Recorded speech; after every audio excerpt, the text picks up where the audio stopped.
Greetings from the Daniel Boone Regional Library and various homes around Columbia. This evening's Spine-Tingling Variety Hour features stories and poetry written by William Hope Hodgson and Edgar Allan Poe. We will begin this spooky evening with a short story written by English writer William Hope Hodgson, first published in November 1907. Starring the voice talents of Eric Moore, Terry Yates, Mark Baumgartner, and Dee Dee Ferris, and adapted for this performance by Sarah Jost and Dana Bucky, we present The Voice in the Night. Gather round, listen close, and I will tell you a story that I do not tell lightly.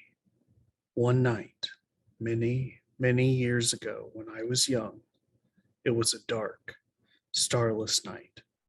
We were in the Pacific Ocean.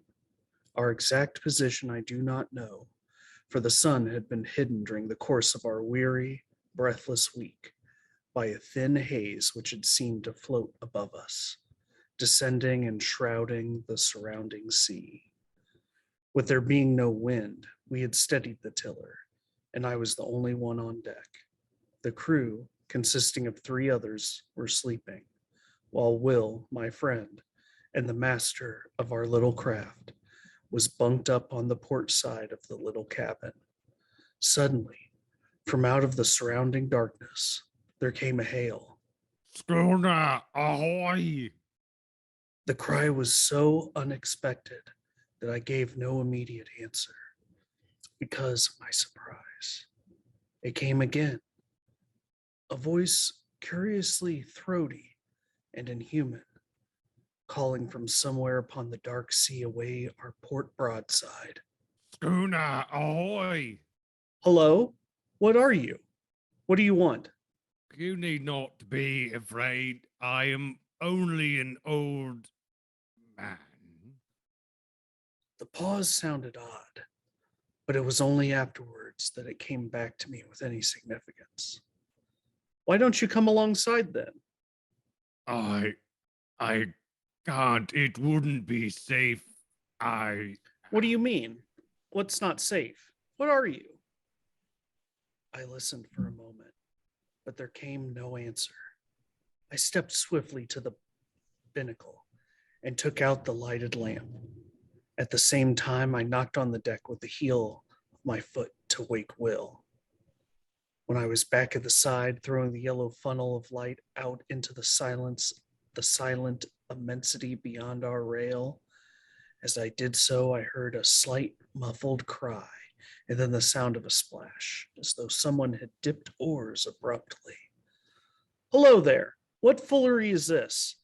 George, Come here, Will. what is it? I told him the odd thing that had happened. After a moment's silence, he raised his hands to his lips and hailed. Boat, ahoy!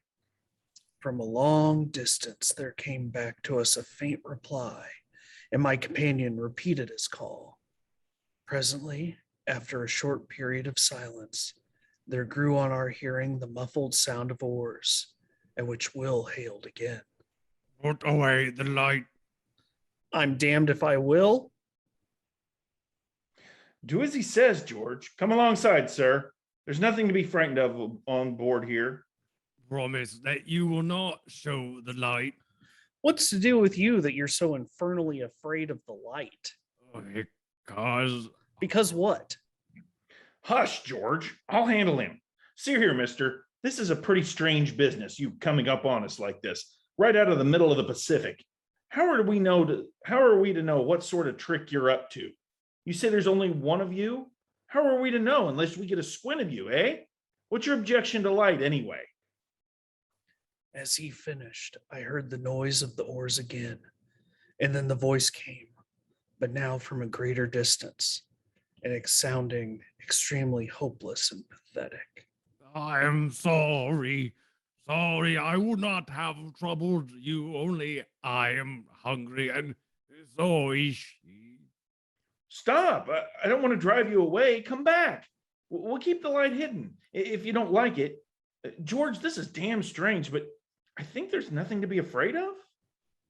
No, I think the poor soul's been wrecked around here and gone crazy.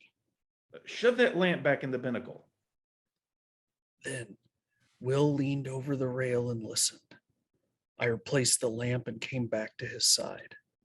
The dipping of the oars ceased, some dozen yards distant. Won't you come alongside now? I've had the lamp put back in the binnacle. I cannot, I dare not come nearer. I dare not even pay you for the provisions. Well, that's all right. You're welcome to as much grub as you can take. You are very good. May you be rewarded for it. The lady, is she? I have left her behind upon the island. What island? I know not its name. Could we not send a boat for her? No, no, my God, no. It was because of our want I ventured, because her suffering tortured me. Just wait a minute, whoever you are, and I'll bring you up something at once. In a couple of minutes, he was back, and his arms were full of various edibles. He paused at the rail. Can't you come alongside for them? Oh, I dare not. It seemed to me that in his voice I detected a note of stifled craving, as though the owner hushed a mortal desire. It came to me then, in a flash, that the poor old creature out there in the darkness was suffering from actual need, and yet, because of some unintelligible dread, was refraining from receiving it. And with the lightning like conviction, there came the knowledge that this invisible man was not mad, but sanely facing some intolerable horror. Dang it, Will, get a box. We must float this stuff to him in it. This we did, propelling it away from the vessel and out into the darkness by means of a boat hook. In a minute, a slight cry came from the man to us, and we knew that he had secured the box. A little later, he called out a farewell to us, and so heartful a blessing that I'm sure we are the better for it. Then, without more ado, we heard the ply of oars across the darkness. We should be off then. I think we should wait. I think somehow he'll come back. He must have been badly needing that food. And the lady, it's the strangest thing I've ever tumbled across since I've been fishing. Yes.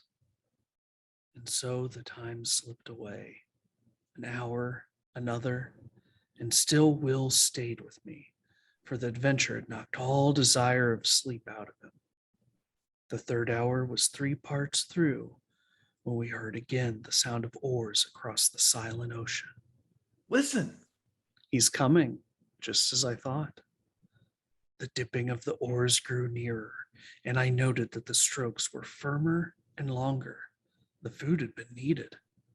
They came to a stop a little distance off the broadside, and the strange voice came again to us through the darkness. Schooner, ahoy! That you? Yes, I left you suddenly, but there was great need. The lady? The lady is grateful now on Earth. It would be. I will be more grateful soon in heaven. Will began to make some reply in a puzzled voice, but became confused and broke off short. I said nothing. I was wondering at the curious pauses, and apart from my wonder, I was full of great sympathy.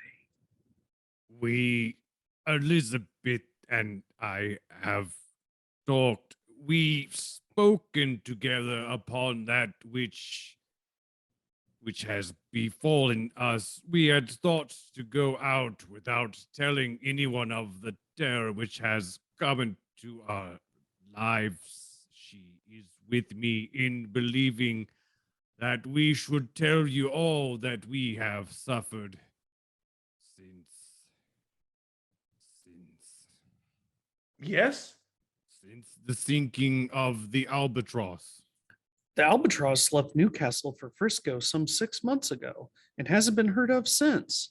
Yes, but she was caught in a terrible storm and dismasted. When the day came, it was found that she was leaking badly, and the sailors took the boats, leaving my fiancée, Elizabeth, and myself upon the wreck. Yet we did not despair, but set to work and constructed a small raft. Upon this, we put such few matters as it would hold, including a quantity of water and some ship's biscuit. Then, the vessel being very deep in the water, we got ourselves onto the raft and pushed off. It was later when we observed that we seemed to be in the way of some tide or current, which bore us from the ship. Towards evening, it grew misty, and so through the night.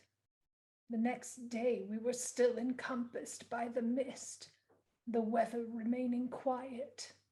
For days we drifted through this strange haze until, on the evening of the fourth day, there grew upon our ears the murmur of breakers at a distance. The raft was raised upon a swell several times, and then we were in smooth water, and the noise of the breakers was behind. When the morning came, we found that we were in a sort of great lagoon. But of this we noticed little at the time, for close to us, through the enshrouding mist, loomed the whole of a large sailing vessel. The raft drew near to the ship, and we shouted to them to take us aboard, but none answered. Presently, the raft touched against the side of the vessel, and seeing a rope hanging downward, I seized it and began to climb. Yet I had much ado to make my way up because of a kind of gray, lichenous fungus that had seized upon the rope. It blotched the side of the ship lividly. I reached the rail and clambered over it onto the deck. Here I saw the decks were covered with gray masses, some of them rising into nodules several feet in height. But at the time I thought less of this matter than of the possibility of there being people aboard the ship. I shouted, but none answered. My sweetheart was still sitting quietly upon the raft. Little later, on the opposite side of the decks, I found a rope side ladder. This I carried across, and a minute afterwards, Elizabeth was beside me. Together we explored the cabins and apartments in the after part of the ship, but nowhere was there any sign of life. Here and there within the cabins themselves, we came across odd patches of the strange fungus. But this, we thought, could be cleansed away. In the inn, having assured ourselves that besides the ugly gray nodules of that strange growth, there was indeed none aboard but ourselves, we returned to the stern of the ship and proceeded to make ourselves as comfortable as possible. Together we cleared out and cleaned 2 of the cabins, and after that I made examinations whether there was anything edible on the ship. I discovered the whereabouts of the freshwater pump, and having fixed it, I found the water drinkable, though somewhat unpleasant to the taste. For several days we stayed aboard the ship without attempting to get to the shore. Yet we became aware that our lot was even less to be desired, for though we scraped away the patches of growth that studded the floors and walls of the cabins and saloon, they returned almost to their original size within the space of 24 hours, which not only discouraged us, but gave us a feeling of vague unease.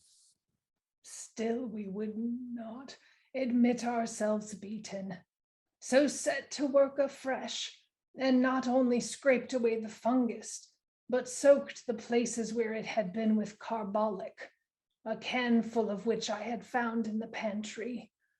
Yet by the end of the week, the growth had returned in full strength, and it spread to other places, as though our touching it had allowed germs from it to travel elsewhere. On the seventh morning, my sweetheart woke to find a small patch of it growing on her pillow close to her face. I shuddered, and then and there we agreed to go right out of the ship and see whether we could not fare to make ourselves more comfortable ashore. Hurriedly, we gathered together our few belongings. I lowered down a small boat that hung across the stern, and in this we made our way to the shore.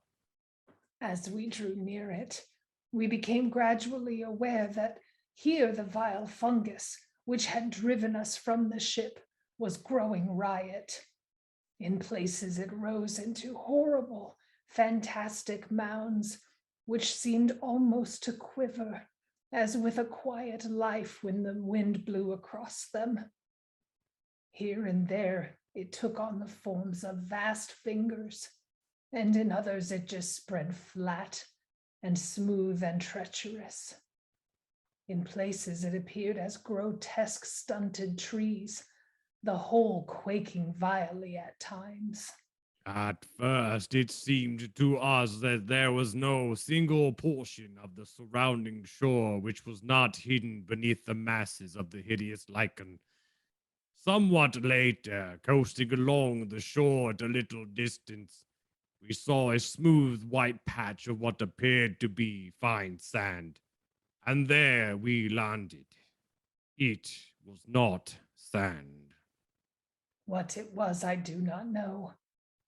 All that I have observed is that upon it the fungus would not grow, while everywhere else there is nothing but that loathsome grayness. It is difficult to make you understand how cheered we were to find one place that was absolutely free from the growth, and here we deposited our belongings. I managed to bring ashore with me one of the ship's sails, which I had constructed two small tents. In these, we lived and stored our various necessities. And thus, for a matter of 4 weeks, all went smoothly. Indeed, I may say, with much happiness, for we were together. It was on the thumb of my right hand that the growth first showed. It was only a small circular spot, but how the fear leapt into my heart when I showed John the place. We cleansed it, washing it with carbolic and water. In the morning of the following day, I showed my hand to John again, and the gray warty thing had returned. For a little while we looked at one another in silence. Then, still wordless, we started again to remove it. In the midst of the operation, she spoke suddenly.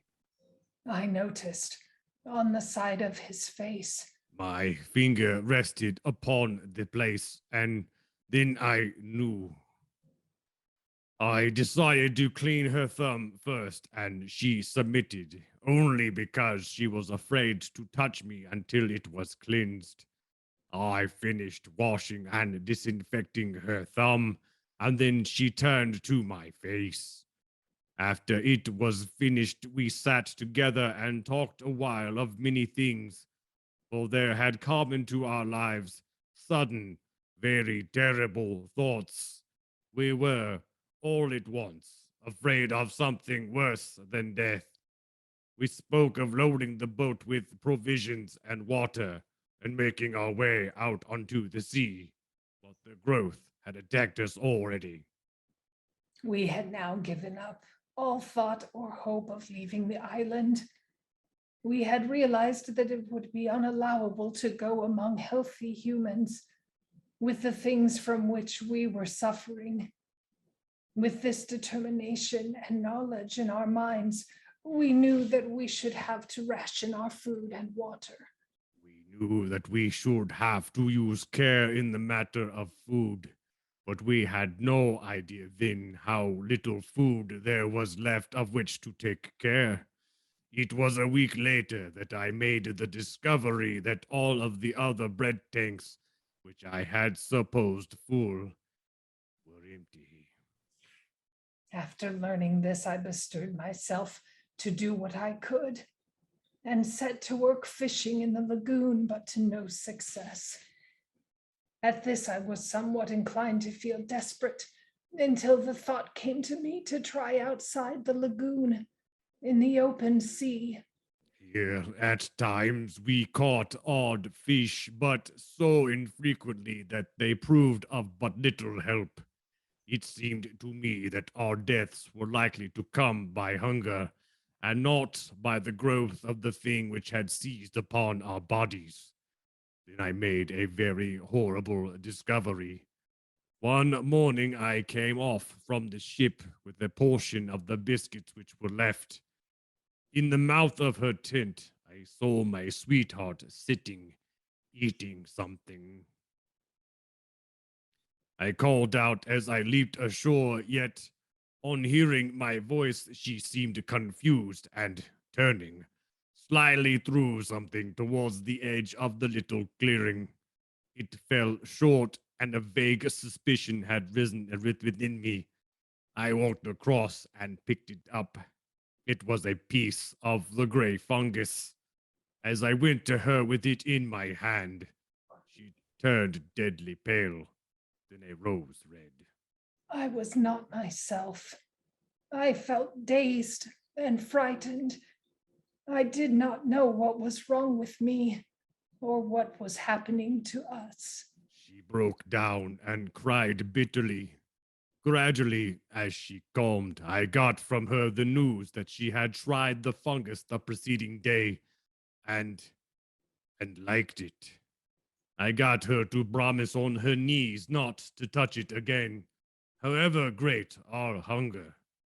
Later in the day, feeling strangely restless and much shaken which the thing which I had discovered, I made my way along one of the twisted paths formed by the white sand-like substance which led among the fungoid growth. Suddenly I heard a queer hoist sound on my left. Turning quickly, I saw that there was movement along an extraordinary shaped mass of fungus, swaying uneasily as though it had possessed life of its own. Abruptly, as I stared, the thought came to me that the thing had a grotesque resemblance to a human creature. The head of the thing, a shapeless gray bowl, inclined in my direction. I stood stupidly, and the vile arm brushed across my face. There was a sweetish taste upon my lips where the thing had touched me. I licked them and was immediately filled with an unhuman desire. I turned and seized a mass of the fungus, then more and more. I was insatiable. In the midst of devouring, the remembrance of the morning's discovery swept into my brain. I dashed the fragment I held to the ground, then utterly wretched and feeling a dreadful guiltness, I made my way back to the little encampment. Elizabeth knew as soon as she set eyes on me. Her quiet sympathy made it easier for me, and I told her of my sudden weakness. I desired to spare her all unnecessary terror, but for myself, I knew I had seen the end of one of these men who had come to the island in the ship in the lagoon, and in that monstrous ending, I had seen our own. Thereafter, we kept from the abominable food, though the desire for it had entered into our blood. Nothing we could do could check the growth, and so, we who had been human became, well, it matters less each day. Day by day, the fight is more dreadful to withstand the hunger lust for the terrible lichen. A week ago, we ate the last of the biscuit, and since that time, I have caught 3 fish. I was out here fishing tonight when your schooner drifted upon me out of the mist. I hailed you. You know the rest. There was a dip of an oar. Another. Then the voices came again, and for the last time, sounding through the silent, surrounding mist, ghostly and mournful. Bless you. Thank you. Goodbye. Goodbye. I glanced about me. Dawn was upon us. The sun flung a stray beam across the hidden sea, pierced the mist dully, and lit up the receding boat with a gloomy fire. Indistinctly, I saw something nodding between the oars. I thought of a sponge, a great gray nodding sponge. The oars continued to ply. They were gray, as was the boat, and my eyes searched a moment vainly for the conjunction of hand and oar. My gaze flashed back to the head. It nodded forward as the oars went backward for the stroke. Then the oars dipped, the boat shot out of the patch of light, and the thing went nodding into the mist. Our next offering is Annabel Lee. It is the last complete poem composed by American author Edgar Allan Poe. It was published on October 9th, 1849, 2 days after Poe's death. Starring the voice talents of Dee Dee Ferris, we present Annabel Lee. It was many and many a year ago, in a kingdom by the sea, that a maiden there lived whom you may know by the name of Annabel Lee. And this maiden, she lived with no other thought than to love and be loved by me. I was a child, and she was a child in this kingdom by the sea. But we loved with a love that was more than love, I and my Annabel Lee. With a love that the winged seraphs of heaven coveted her and me. And this was the reason that long ago in this kingdom by the sea, a wind blew out of a cloud, chilling my beautiful Annabel Lee, so that her high-born kinsmen came and bore her away from me, to shut her up in a sepulchre in this kingdom by the sea. The angels, not so half in heaven, went envying her and me. Yes, that was the reason, as all men know in this kingdom by the sea, that the wind came out of the cloud by night, chilling and killing my Annabel Lee. But our love, it was stronger by far than the love of those who were older than we, of many far wiser than we. And neither the angels in heaven above, nor the demons down under the sea, can ever dissever my soul from the soul of the beautiful Annabel Lee. For the moon never beams without bringing me dreams of the beautiful Annabel Lee.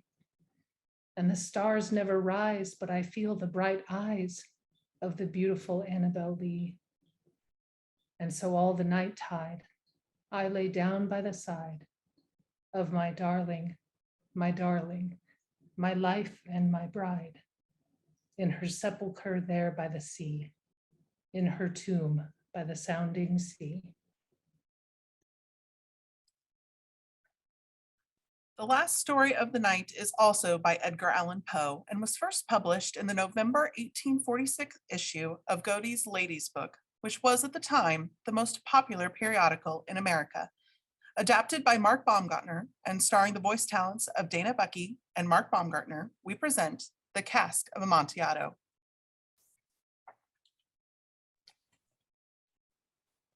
The 1,000 injuries of Fortunato I had borne as best I could.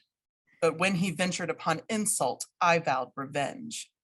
You who know the nature of my soul will not suppose, however, that I uttered even the slightest threat.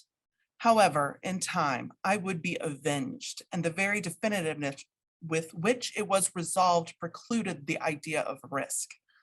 I must not only punish, but punish with impunity. Neither by word nor deed had I given Fortunato cause to doubt my goodwill. I continued to smile in his face. He never perceived that my smile was at the thought of his immolation. Fortunato was a man to be respected and even feared, but he had a weak point. He prided himself on his connoisseurship in wine.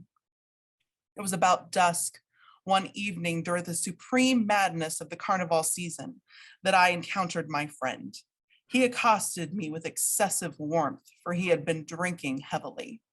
His head was topped by a conical cap and bells, and he wore the striped clothing of a court jester, a fool.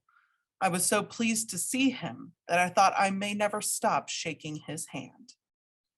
My dear Fortunato, how remarkably well you are looking today. You are lucky we met this evening. I have received a barrel of what passes for Amontillado. An entire barrel of Amontillado in the middle of the carnival? Impossible. I have my doubts. I was silly enough to pay the full Amontillado price without consulting you in the matter. You were not to be found, and I was afraid of losing a bargain. However, since you are busy, I will pay a visit to Lucchesi, if anyone could tell me. Lucchesi cannot tell Amontillado from sherry. And yet some fools say that his taste is a match for your own. Come, let's go. Where? Your wine vaults. My friend, I do not wish to impose upon your kind nature, and you appear to have a cold. The vaults are insufferably damp. Cold is nothing. Amontillado, you have been fooled, my friend. Come. There were no attendants at home. I had told them that I should not return until the morning. I well knew they would all disappear as soon as my back was turned. I took 2 torches from their sconces and gave one to Fortunato. I led him through several suites of rooms to the archway that led into the vaults. I passed down a long and winding staircase, requesting him to be cautious as he followed. We came to the foot of the descent and stood together on the damp ground of the catacombs of the Montresors. The gait of my friend was unsteady, and the bells upon his cap jingled as he strode. The barrel? It is farther on. How long have you had that cough? It is nothing. Come, we will go back. Your health is precious. You are rich, respected, admired, beloved. You are happy as once I was. You are a man to be missed. For me, it is no matter. We will go back. You will be ill, and I cannot be responsible. Besides, there is Lucchesi. Enough. The coughing is nothing. It will not kill me. I shall not die of a cough. True. True, and indeed, I had no intention of alarming you unnecessarily, but you should use all proper caution. Here, have a drink of this red wine. Medoc, I believe. It will defend us from the damps. I drink to the buried that repose around us. And I to your long life. Cheers. Now, let us continue on. These vaults are extensive. The Montresors were a great, numerous family. I forget your arms. A huge golden human foot in a field azure. The foot crushes a serpent whose fangs are embedded in the heel. And the motto. Nemo me impune lucescit. Oh, good. The wine sparkled in his eyes and the bells jingled. We had passed through walls of piled bones with casks and puncheons intermingling into the inmost recesses of the catacombs. I paused again, seizing Fortunato by an arm. We are below the river's bed. The drops of moisture trickle among the bones. Come, we will go back before it is too late. Your cough. It is nothing. Let us go on. But first, another drink of wine. I handed him a flagon of de Grave. He emptied it in a breath. His eyes flashed with a fierce light. He laughed and threw the bottle upwards with a gesticulation I did not understand. I looked at him in surprise. He repeated the movement, a grotesque one. You do not comprehend? No. Then you are not of the Brotherhood. What do you mean? You are not of the Masons. Yes, I am. You, impossible, a Mason. A Mason. Give me a sign. Here, under my cloak, I carry a mason's trowel. Oh, you jest. Let us proceed to the Amontillado. I replaced the tool beneath my cloak and again offered him my arm. He leaned upon it heavily. We continued our route in search of the Amontillado. We passed through a range of low arches, descended, passed on, and descending again. We arrived at a deep crypt in which the foulness of the air caused our torches to glow rather than flame. At the most remote end, there appeared another, less spacious crypt. Its walls had been lined with human remains piled to the vault overhead, in the fashion of the great catacombs of Paris. A large mound of the bones fell away, and within the wall we perceived an interior recess, in depth about 4 feet, in width 3, in height 6 or 7. It seemed to have been constructed for no special use, but formed merely the interval between 2 of the colossal supports of the roof of the catacombs, and was backed by one of their circumscribing walls of solid granite. It was in vain that Fortunato, uplifting his dull torch, endeavored to pry into the depths of the recess. The feeble light did not enable us to see its end. Proceed, my dear Fortunato. Inside is the Amontillado. As for Lucchesi, He is an ignoramus. my friend stepped unsteadily forward while I followed immediately at his heels. In an instant, he had reached to the extremity of the niche, and finding his progress arrested by the rock, stood stupidly bewildered. A moment more, and I had fettered him to the granite. In its surface were 2 iron staples, about 2 feet from each other, horizontally. From one of these hung a short chain, from the other a padlock. Throwing the links around his waist, I took only a few seconds to secure it. He was too astounded to resist. Withdrawing the key, I stepped back from the recess. Pass your hand over the wall. Indeed, it is very damp. Once more, let me implore you to return. No, then I must positively leave you. But I must first render you all little attentions in my power. The Amontillado? Yes, the Amontillado. I busied myself among the pile of bones. Throwing them aside, I soon uncovered a quantity of building stone and mortar. With these materials and with the aid of my trowel, I began vigorously to wall up the entrance of the niche. I had scarcely laid the first tier of my masonry when I discovered that the intoxication of Fortunato had in great measure worn off. The earliest indication I had of this was a low moaning cry from the depth of the recess. It was not the cry of a drunken man. There was then a long and obstinate silence. I laid the second tier and the third and the fourth, and then I heard the furious vibrations of the chain. The noise lasted for several minutes. So that I might listen to it with satisfaction, I ceased my labors and sat down upon the bones. When at last the clanking subsided, I resumed the trowel and finished without interruption the 5th, the 6th, and the 7th tier. The wall was now nearly upon a level with my breast. I again paused, and holding the torch over the mason work, threw a feeble rays upon the figure within. A succession of loud and shrill screams bursting suddenly from the throat of the chained form seemed to thrust me violently back. For a brief moment, I hesitated. I trembled. I placed my hand upon the solid fabric of the catacombs and felt satisfied. I reapproached the wall. I replied to the yells of him who clamored. I re-echoed, I aided, I surpassed them in volume and in strength. I did this, and the clamorer grew still.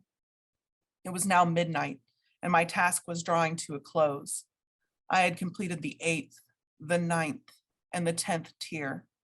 I had nearly finished the last, and only a single stone remained to be fitted and plastered in. I struggled with its weight. I placed it partially in its destined position, but now there came from out of the niche a low laugh that erected the hairs upon my head. It was succeeded by a sad voice, which I had difficulty in recognizing as that as the noble Fortunato. It's a very good joke indeed. An excellent jest. We'll have many a rich laugh about this at the palazzo over our wine. The Amontillado. Yes, the Amontillado, but is it not getting late? The Lady Fortunato will be awaiting us at the palazzo. Let us be gone. Yes, let us be gone. For the love of God, Montresor. Yes, for the love of God. Fortunato. Fortunato. I thrust my torch through the opening and let it fall within. There came forth in return only a jingling of the bells. My heart grew sick on account of the dampness of the catacombs. I hastened to finish my work. I forced the last stone into its position. I plastered it up. Against the new masonry, I re-erected the old rampart of bones. For the half of a century, no mortal has disturbed them. In pace resquiat. This Spine-Tingling Variety Hour has been a live performance starring the voice actors Terry Gates, Eric Moore, Dee Dee Ferris, Mark Baumgartner, and Dana Bucky. This is a production of the Daniel Boone Regional Library. Well, that was very, very creepy. I love hearing the writing of Edgar Allan Poe, because it just reminds me of just how gripping of a storyteller he is. For those of you who viewed the show tonight, or listened to the show tonight, did you have any questions for our performers? We have someone applauding us. Thank you. Thank you, David.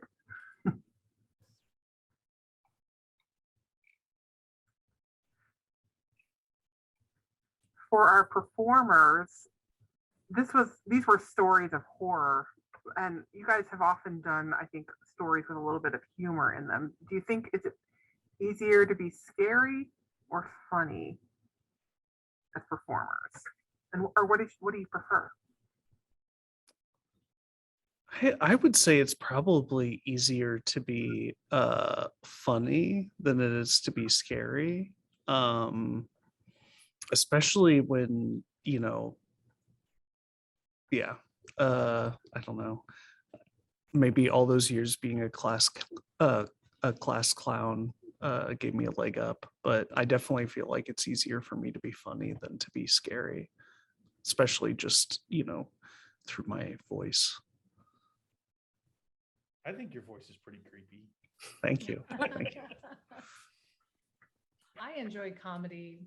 It's what I love most, but this was really fun to do. Yeah. I like being creepy. Me too.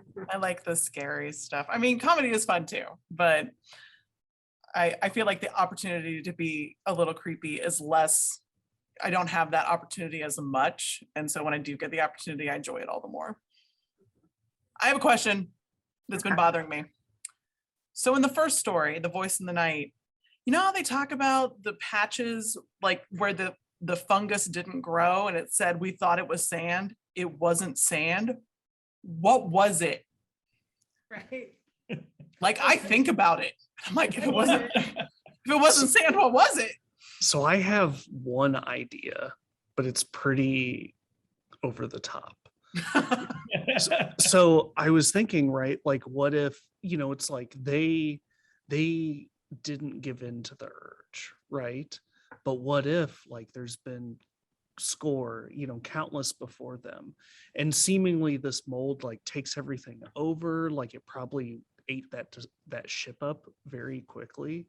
So I can't help but wonder if the path is like bones, and it's like the fungus is like chewing the people up and like all the animals and everything, and all it leaves behind is like a powder of bones that it can't grow on. And that's literally, and then it also kind of fits in with it, like with them realizing what it is and being like, don't worry about it, it wasn't sand, but we'll just call it sand. Like what if it was like literally bones? I don't know. And then that's a pretty gnarly, that's pretty metal, but the whole story is pretty metal. Yeah, I mean, yeah, no, that I had that thought too. I'm like, is it bone? Because that's all I could think. But I just thought it was so interesting that the author made a point to be like, we thought it was sand, it wasn't sand, and then he never talks about what it was. And I'm like, that's almost more upsetting than if he had said what it was, right? Like, this haunts me. I think about what was it? Mhm. Yeah, there's definitely something scary about the unknown and where your imagination can be led to when it doesn't know. Okay, well, we also had somebody who wants to thank you, Eric, for creeping them out with your explanation of what it was. You're welcome. I had to live up to Mark's compliment.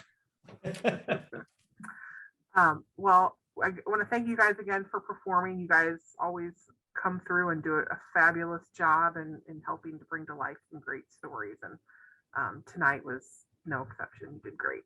So thank you again. And to all of our viewers, I hope you enjoyed listening and have a great evening. And hopefully you don't run into any of that stuff that's creeping about out there. Have a good night, everybody. Thank you. Hey.